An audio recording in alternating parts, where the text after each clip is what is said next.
За жал, во овој момент имаме 4 сериозни пожари. Првиот се појави кај Свети Николе пред Пладне и таму изгореа неколку помошни објекти во близина на Свети Николе.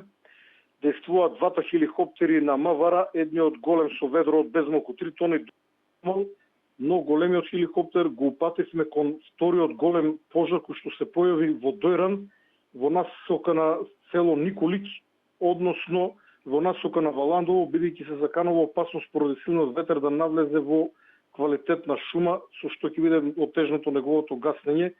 Пожарот во Свети Николе го гаснат локалните пожарникари од Свети Николе, во Дојран пожарникари од Гевгелија, од доброволното противпожарно друштво Валандово и од другите соседни општини се очекува засилување.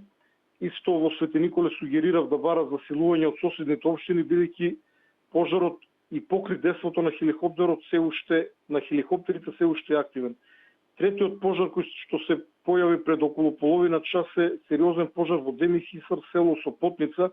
Овој пожар неколку пати се активираше, го гаснеа, но денес доби неочекувано голема димензија и има опасност да навлезе во шума, поради што еден авион од ДЗС е упатен кон Демирхисар, во овој момент би требало веќе да действува. За жал, што туку ми јавија за уште еден голем пожар кај село Крапа во општина Македонски Брод, каде што во овој момент уште не се пристигнати пожарникарите, има единствено екипа на МВР. Во селото има доста луѓе, има и викендаши. Запалена е гори трева, но постои голема опасност многу брзо да влезе во шума. Во овој момент разгледуваме што ќе преземеме во врска со пожарот кај Крапа.